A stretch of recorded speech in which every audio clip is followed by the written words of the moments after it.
The plaza outside the United Nations headquarters descended into chaos as Ambassador Zrix's voice boomed through his translator at maximum volume. His azure skin flushed a deep indigo with what humans would later learn was moral outrage, not aggression.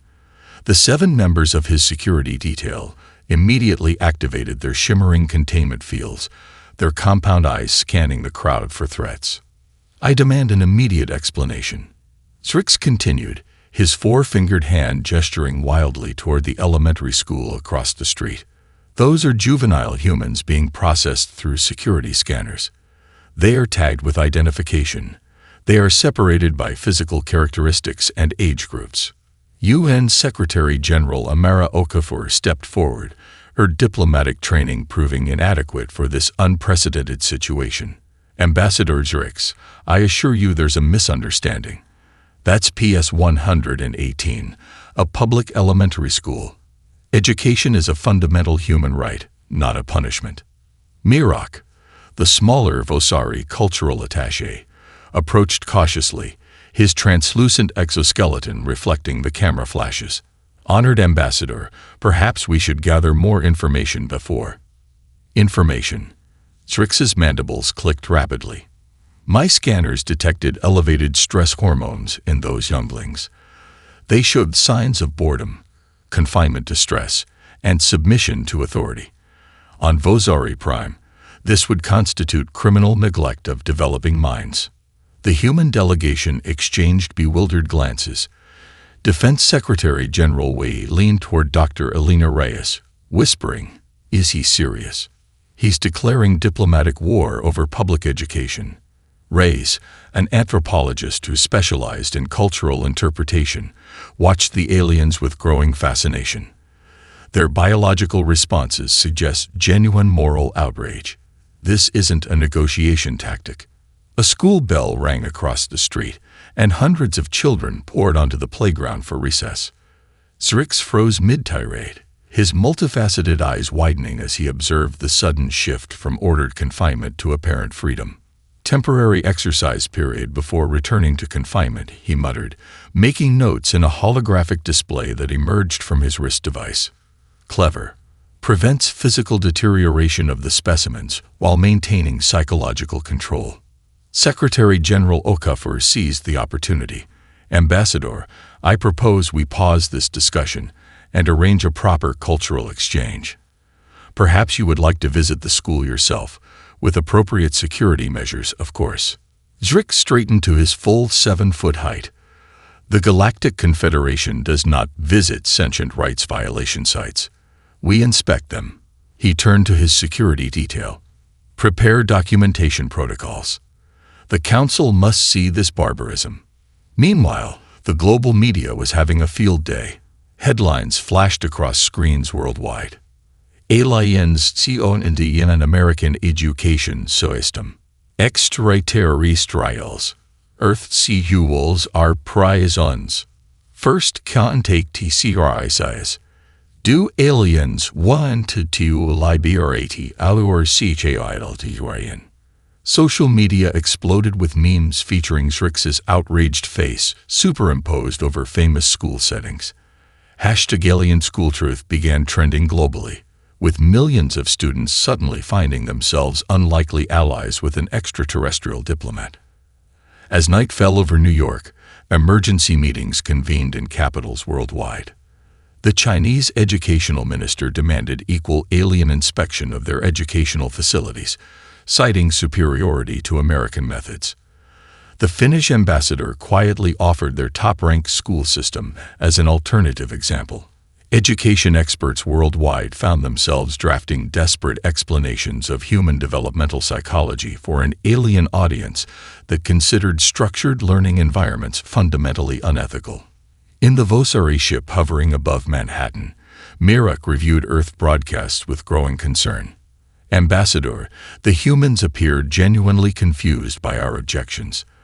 Their information networks contain centuries of debate about optimal learning environments. They don't seem to consider their practices abusive." Zrix's bioluminescent patches pulsed with irritation.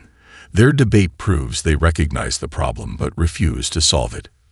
Tomorrow we will see these schools from inside. And if they are as I suspect, he activated a communication channel to the Galactic Council, his voice solemn. We may need to reconsider humanity's readiness for galactic citizenship. Dr. Elena Rice found Mirak in the corner of the UN conference room, his slender green form hunched over a tablet displaying Earth's educational history. The cultural attache's compound eyes reflected scrolling images of one-room schoolhouses, Victorian classrooms, and modern learning environments. Your species has tried so many approaches. Mirak chittered softly as he noticed her approach. Yet you always return to containment structures. We call them buildings, Elena replied with a gentle smile. And yes, education has evolved alongside our civilization. That's why Ambassador Zrix's reaction caught us off guard. Mirak's antennae twitched in what Elena was beginning to recognize as embarrassment. The ambassador comes from the highest educational caste. His development was optimal by Vosari standards. Perfection sometimes brings rigidity. Outside, protesters gathered on both sides of the debate. One group, primarily students, carried signs reading Aliens GT IT and Education without ANCARCERATION. The counter-protesters, mostly parents and teachers, responded with Pirau Human Educator and Sasijules ARENT Presence. 16-year-old Zhou Chen pushed through the crowd, her laptop bag emblazoned with circuit board designs. The security guards recognized her. The teenage programming prodigy had special clearance as a student representative to the hastily assembled Educational Defense Committee. They're letting the Vosari link to our networks, she told the small group of student activists huddled near a coffee cart. My mom's translation program is being installed on their systems right now. This is our chance. While the official delegations prepared formal presentations, Zhou sent a carefully crafted message through the newly established communication channels. Not all humans agree with forced education. Some of us want to know about Vosari learning. To her surprise, a response came almost immediately, not from Ambassador Zrix, but from Mirak. Meanwhile, inside the emergency UN session, Zrix displayed holographic evidence that made many officials squirm uncomfortably. Thermal imaging showed children's stress responses during standardized testing. Audio recordings captured the controlling language of well-meaning teachers. You need permission to speak. You cannot leave this room without authorization. This will go on your permanent record. On Vosari Prime, Zrix explained, his mandibles clicking indignantly. Knowledge acquisition follows natural development cycles. Our younglings connect to the ancestral knowledge web during periods of natural curiosity. Information is absorbed during optimal neurological receptivity, not according to arbitrary time blocks. The Japanese representative leaned forward. Ambassador, how do Vosari children learn necessary skills that might not naturally interest them? Zrix's bioluminescent patches flashed patterns of confusion. If knowledge serves no intrinsic purpose to the learner, why would we force its acquisition? That is neural violation. As the debate intensified, Mirak slipped away to the garden where Zhou and 5 other students waited nervously.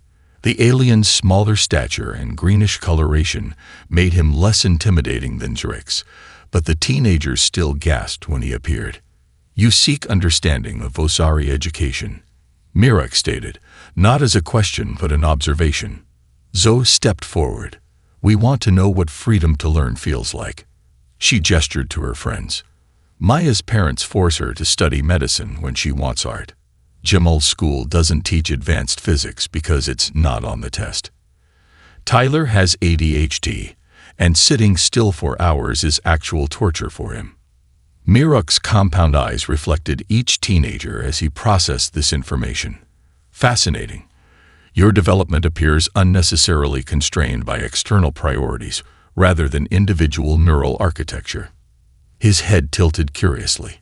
Yet you navigate these constraints with remarkable adaptations. Back in the main chamber, Ambassador Zrix's ultimatum sent diplomats scrambling for translators. The Vosari ship had begun scanning every school within a 100-mile radius, documenting what they considered evidence of systematic youth imprisonment. You have 48 Earth hours to justify these practices or face formal censure from the Galactic Council, Zrix announced as his holographic displays showed children raising hands for permission to use bathrooms. A species that cages its young during critical neural development must be carefully evaluated before full galactic citizenship. The president turned to her advisors in panic. "Get me Dr. Reyes." Ms. Takahashi's fifth-grade classroom fell into stunned silence as Ambassador Zrix ducked through the doorway, his crystalline exoskeleton scraping against the frame. Behind him, Miruk entered with considerably more grace, nodding respectfully to the wide-eyed children.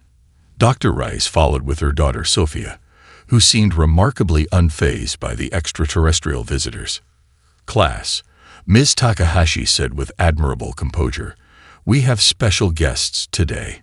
Please welcome Ambassador Zrix and Cultural Attaché Miruk from the Vosari Confederation." 23 fifth graders stared in silence for precisely 3 seconds before erupting into chaos. Questions flew from every direction. Do you have laser guns?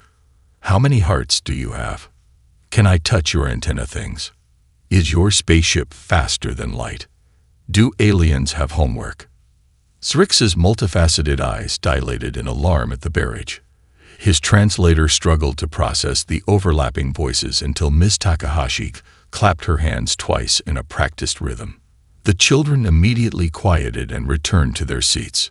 "That's remarkable," Miruk whispered to Dr. Reyes.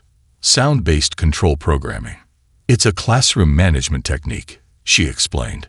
"Not mind control, just agreed-upon signals." Zrix scanned the room with visible disapproval, his sensors cataloging the alphabet charts, motivational posters, and rigid seating arrangement. When his gaze reached the class schedule posted by the door, his mandibles clicked rapidly. Your offspring's learning is dictated by predetermined time blocks regardless of neural receptivity or interest. This is educational malpractice. Ms. Takahashi smiled tightly. We follow a curriculum that ensures all students master essential skills. Today we're covering fractions in math, the water cycle in science, and continuing our novel study. Novel study? Miruk inquired, genuinely curious. Sophia held up a copy of The Lion, the Witch, and the Wardrobe. It's fiction. Made-up stories that teach us things without directly telling us. Miruk's antennae perked up with interest, but Zrix had already moved on, looming over a student's desk. "This primitive marking implement," he said, scanning a pencil. "You deliberately restrict yourselves to archaic technology." "It's just a pencil," the boy replied, then hastily added, "Sir." The morning proceeded with increasing tension as Zrix documented what he called systematic developmental constraints. His outrage peaked during mathematics when Ms. Takahashi introduced the day's lesson on equivalent fractions. "You teach numerical concepts in linear sequence," he interrupted, "without neural augmentation or computational assistance. This is mathematical torture." The children giggled, finding his dramatic reactions far more entertaining than fractions. One brave student raised her hand. "How do Vosari kids learn math?" Miruk stepped forward before Zrix could respond. "We experience mathematical concepts through neural connectivity to our knowledge web. When you reach absorption age, you simply understand mathematics in its entirety." The students exchanged glances, trying to imagine suddenly understanding all mathematics at once. "That sounds boring," Sophia said with a child's blunt honesty. "Figuring it out is the fun part." Recess provided an unexpected turning point. Released to the playground, the children immediately organized a complex game involving territorial boundaries, a rubber ball, and constantly negotiated rules. Zrix watched with growing fascination as disputes were resolved, teams reorganized, and new challenges introduced, all without adult direction. "There, self-organizing," he observed to Dr. Reyes, "creating microgovernments and social compacts. Play is how humans learn social dynamics," she explained. something difficult to program into a neural network. Mirok had been adopted by a small group of children who were teaching him to jump rope, his alien physiology making his attempts amusingly awkward. For the first time, Dr. Rice saw something resembling joy in the Vosari's alien features. The relative peace ended when the fire alarm suddenly blared. Ms. Takahashi calmly directed students toward the exit, but Zrix's security protocols activated instantly. His exoskeleton expanded as protective fields shimmered around him.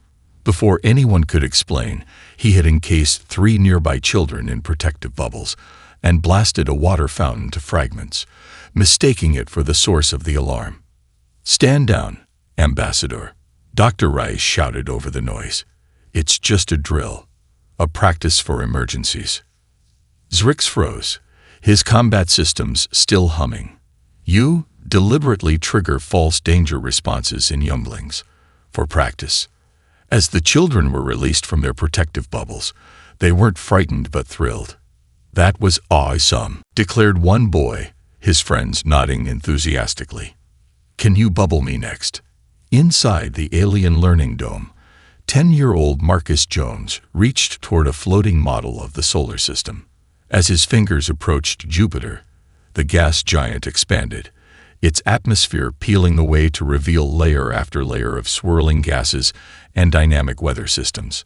A gentle voice, not quite male or female, explained pressure gradients and chemical compositions in terms precisely calibrated to his current understanding of physics.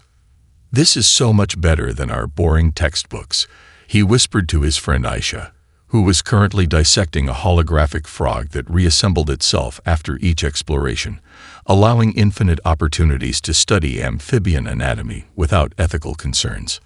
Nearby, a small cluster of children had abandoned the science exhibits entirely and were using the responsive environment to create an elaborate fantasy world with dragons and castles.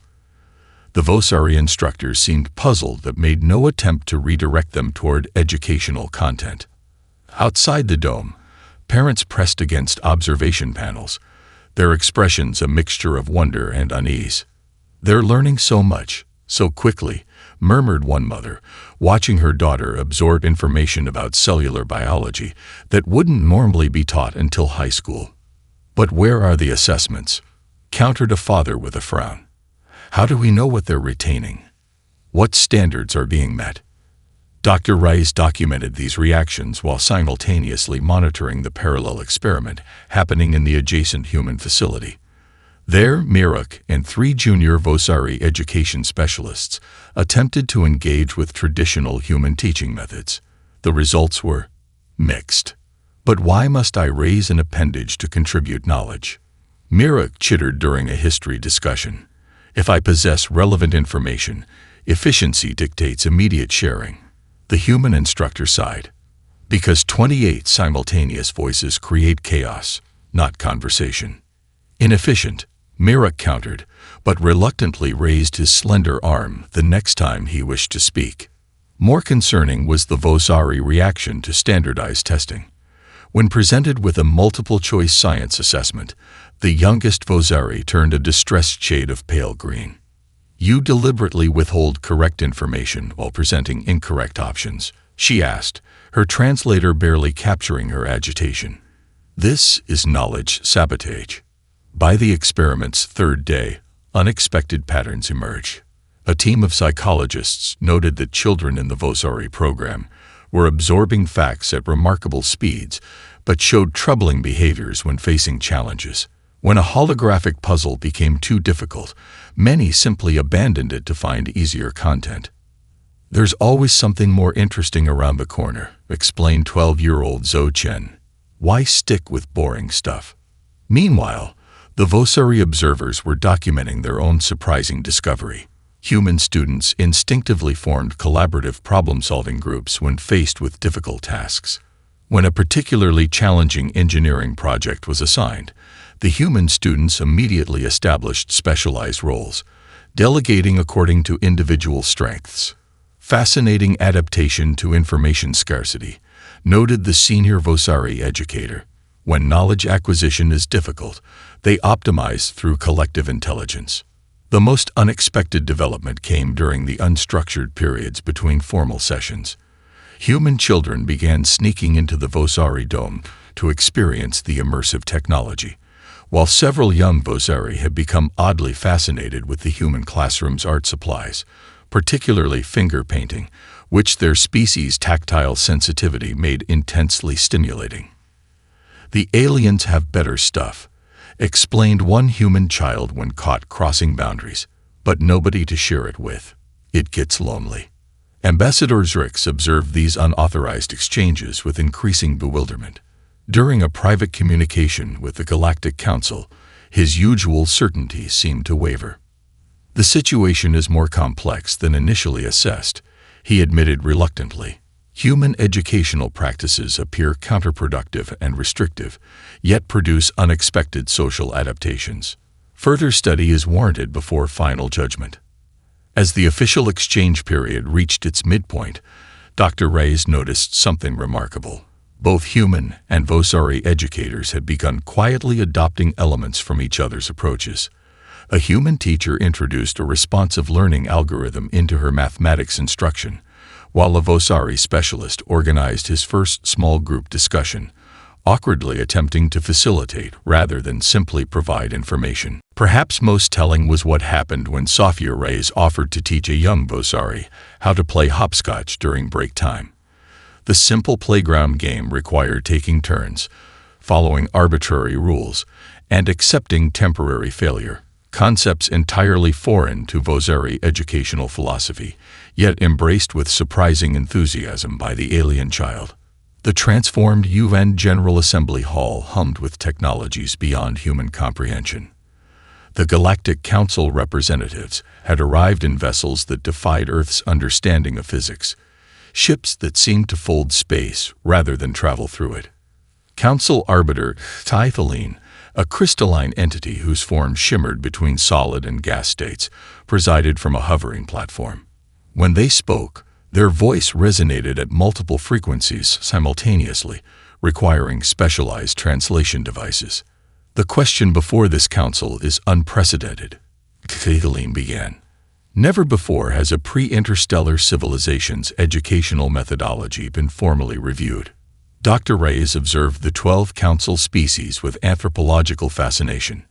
The insectoid Shriki representatives clicked and buzzed among themselves, their hive mind processing information collectively.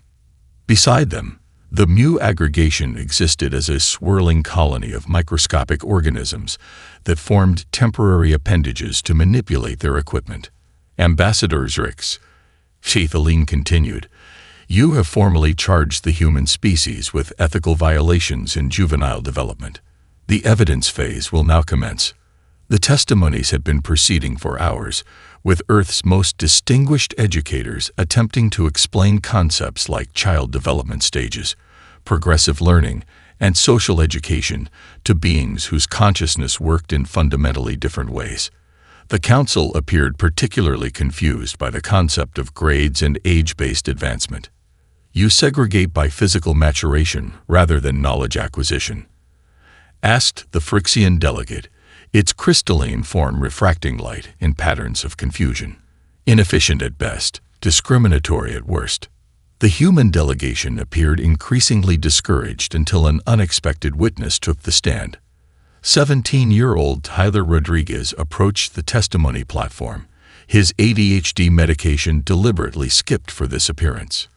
"I would have been drugged into compliance in your perfect Vosari system," he declared, fidgeting visibly. "My brain isn't broken. It's different. Human education isn't perfect, but at least we're trying to adapt to neurodiversity." The tricky representatives buzzed in apparent interest. Their translator conveyed, "The human juvenile speaks truth. Standardization ignores biological variation. Perhaps humanity's educational flaws contain evolutionary wisdom." The Mu aggregation rippled in what appeared to be disagreement. "Separate learning is inherently inefficient. The optimal approach is collective absorption, as our species practices." "Your species shares a neural network," countered Secretary General Okafor. "Humans have individual consciousness. Our methods reflect our biology." Meanwhile, Inside the Vosari Educational Dome, a minor rebellion was underway. After nearly a week of completely self-directed learning, a group of human children had grown surprisingly restless. Led by Sofia Reyes, they had cordoned off a section of the adaptive environment and were attempting to establish what they called actual school. "We need to learn some stuff that isn't just cool," Sofia explained to a bewildered Vosari instructor, "like multiplication tables and grammar. But why would you choose boring information absorption over fascinating exploration?" the Vosari asked, genuinely confused. 12-year-old Jamal crossed his arms. "Because sometimes the boring stuff is what you need to get to the really interesting stuff later. You can't just skip to the end." The instructor's antennae twitched in what was becoming recognizable as the Vosari equivalent of a puzzled frown. Restriction leading to greater freedom. This is paradoxical. The council hearing reached a critical moment when the evaluation team from the Vosari program reported this unexpected development. The human children's creation of structured learning within an unlimited environment sent ripples of surprise through the assembled delegates. These juveniles voluntarily constructed confinement within freedom. Asked the Phyrexian representative, its crystalline structure vibrating with what seemed like disbelief. Ambassador Zrix himself appeared uncharacteristically subdued as he responded. "It appears that human developmental patterns may contain complexities our initial assessment failed to recognize." The evidence phase concluded with the council deeply divided. The tricky delegation had shifted to openly supporting human educational sovereignty, while the Mu aggregation remained convinced of its primitive inefficiency.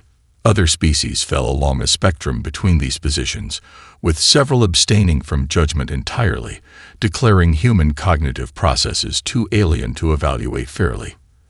As the council prepared to deliberate, Dr. Reyes noticed Miruk engaged in intense conversation with a group of human teenagers outside the chamber.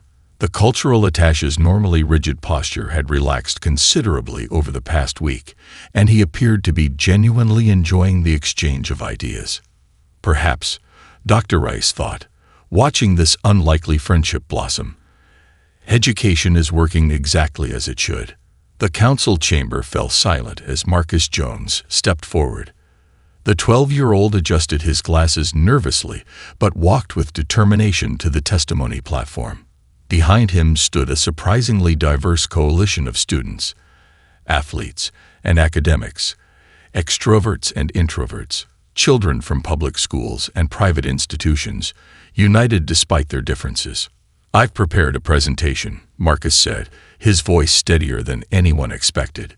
He tapped a tablet, and holographic images appeared showing children in classrooms, on playgrounds, in science labs, and huddled in study groups.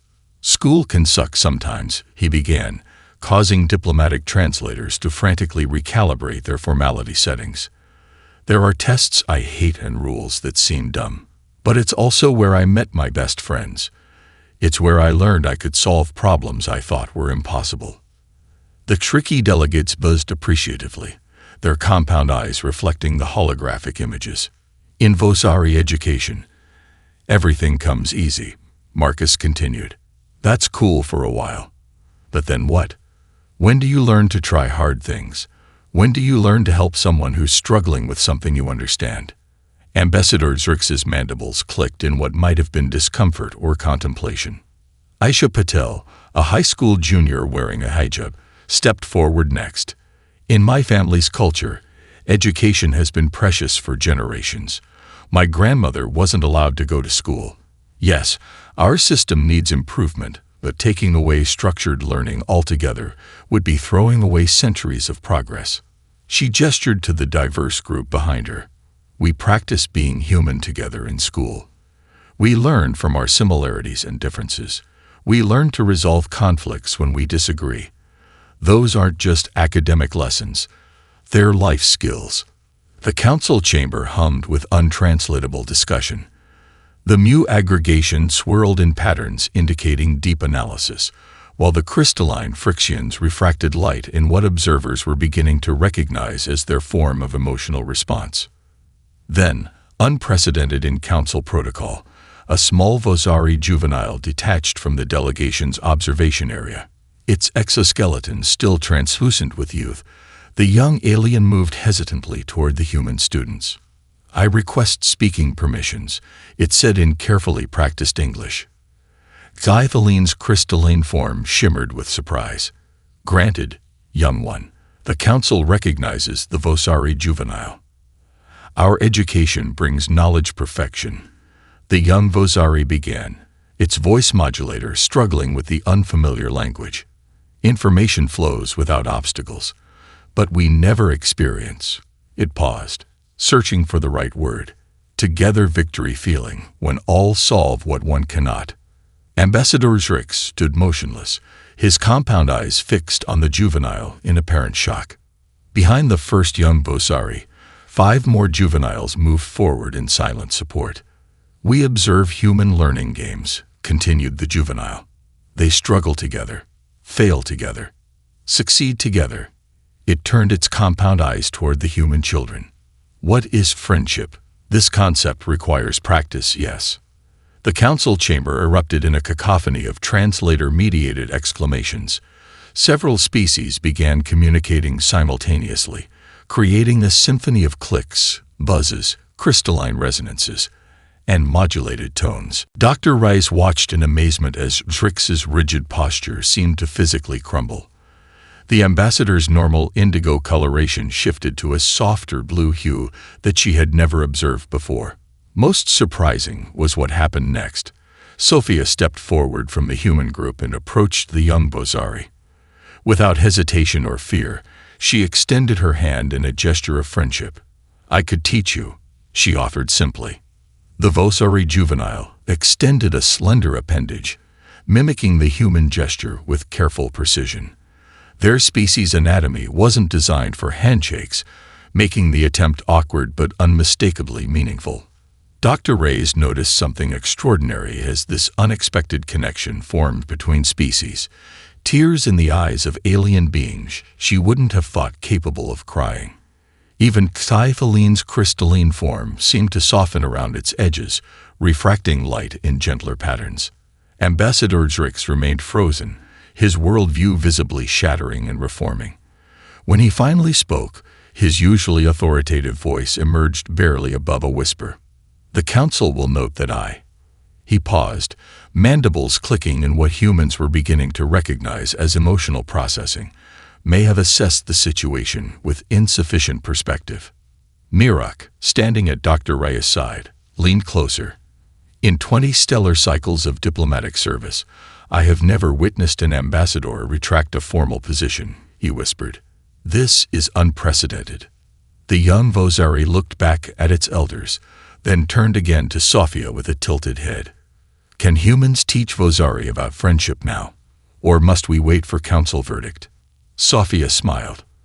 "I don't think friendship needs permission." The presentation chamber hummed with anticipation as Dr. Rice and Mirak made final adjustments to their demonstration.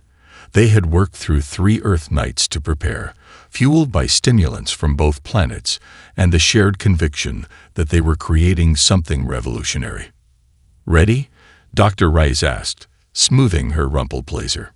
Mirak's antennae twitched in the gesture she now recognized as affirmation.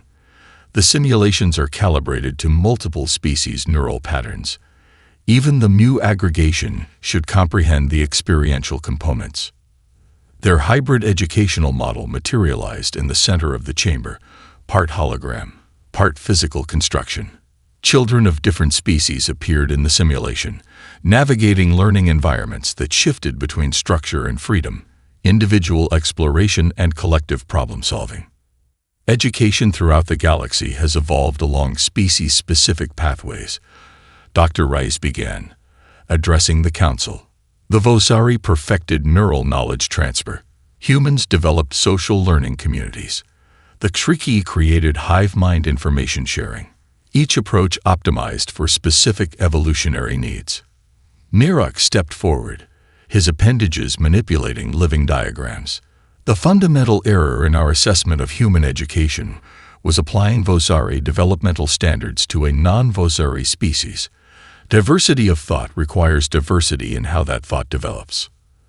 The simulation showed a human child struggling with a complex mathematical concept, then seeking help from a Vosari juvenile who accessed the solution instantly through neural networks. Together, they found a middle path, the human gaining understanding rather than mere answers, the Vosari learning to articulate knowledge rather than simply possessing it. Our proposed model preserves the strengths of each approach while addressing their individual weaknesses, Dr. Rice explained. Structure when beneficial, freedom when appropriate. Technology as a tool, not a replacement for discovery. The council representatives leaned forward with various expressions of interest. Even the mu aggregation, previously dismissive of individualized learning, rippled in patterns suggesting reconsideration. Then, unexpectedly, Ambassador Drix rose from his seat. The chamber tensed, anticipating another outburst.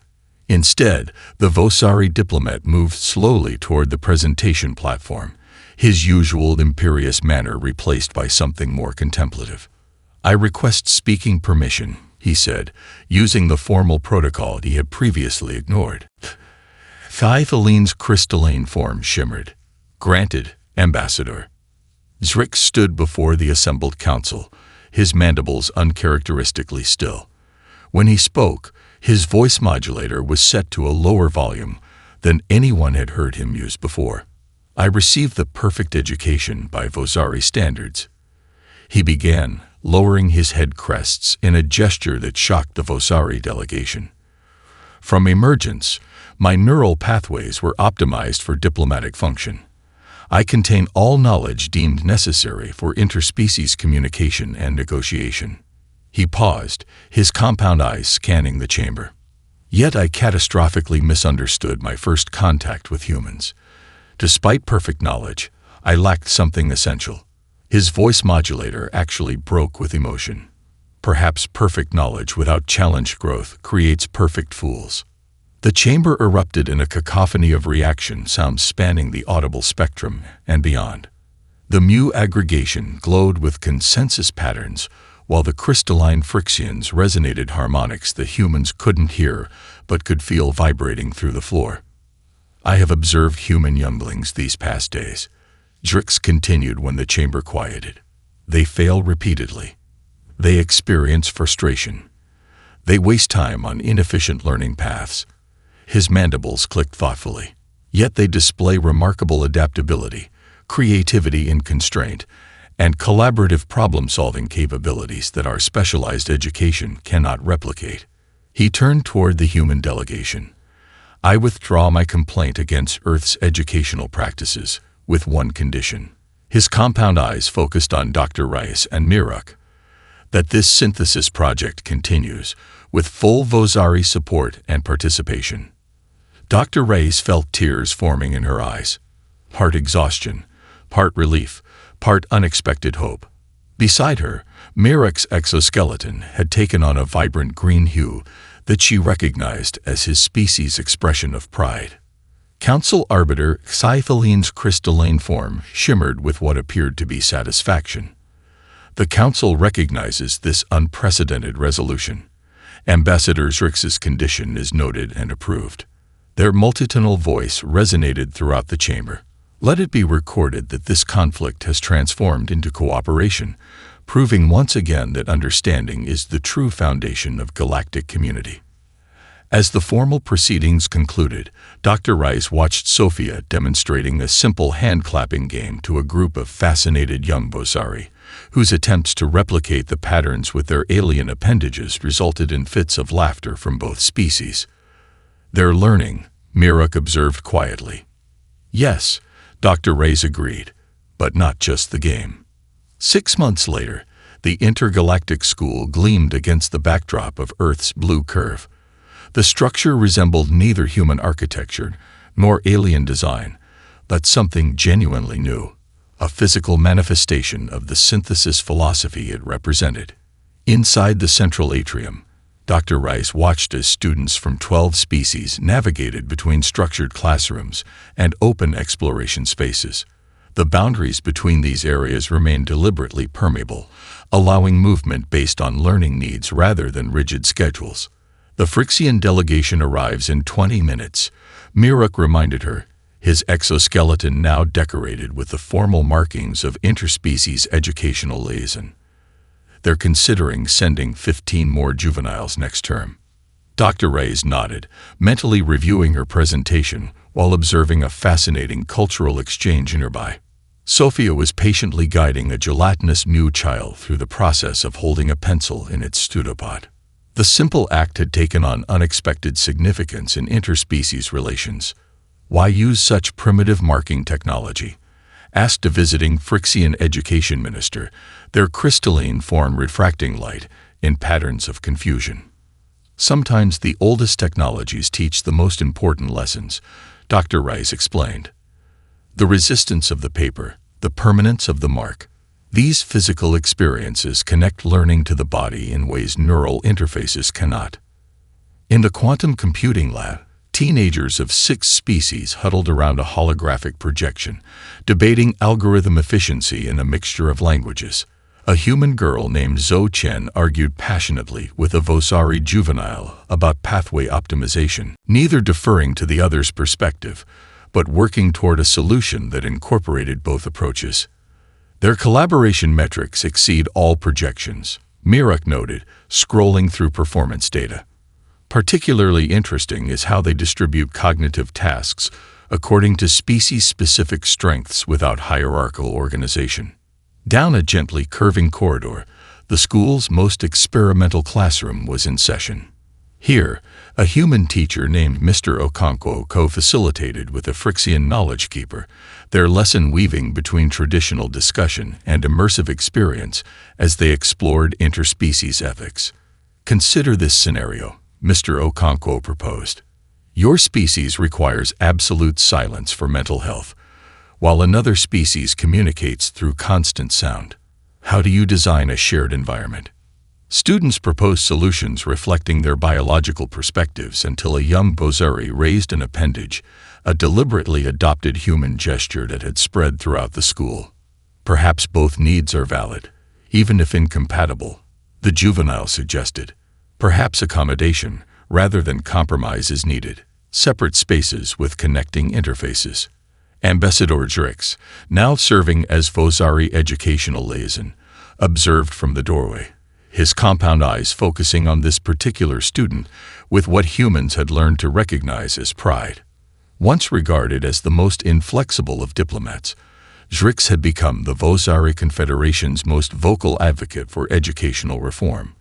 We modeled this class on something humans call Model UN, Mr. Okonkwo explained to the ambassador.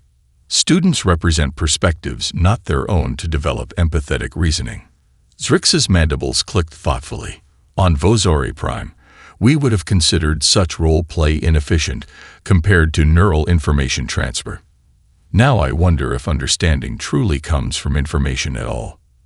As they spoke, Earth rotated majestically beyond the viewport, solar panels glinting in the sunlight. Approaching ships from across the galaxy brought new students, resources, and ideas to the experimental institution. In the school's greenhouse, designed to accommodate plants from multiple worlds, Marcus Jones carefully explained photosynthesis to a group of fascinated alien students. 3 years earlier, he had been struggling in traditional classrooms. Now, as a peer educator, he had found his calling helping others bridge conceptual gaps between species. Plants transform light into chemical energy, he explained, his confidence a testament to the school's impact.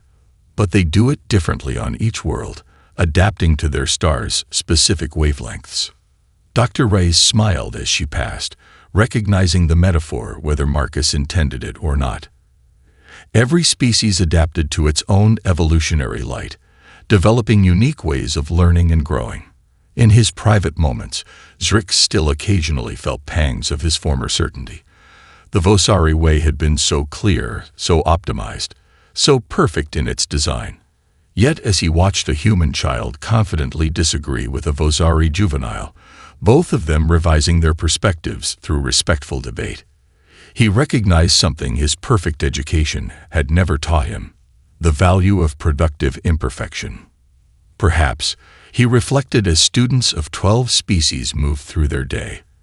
This is how we all finally learn to grow up, together, across differences, challenged by perspectives we could never evolve alone. Outside, the stars waited, countless worlds with countless ways of knowing and being. The school hung between them all, not a perfect answer, but a perfect question, continuously exploring what it meant to learn as a galactic community.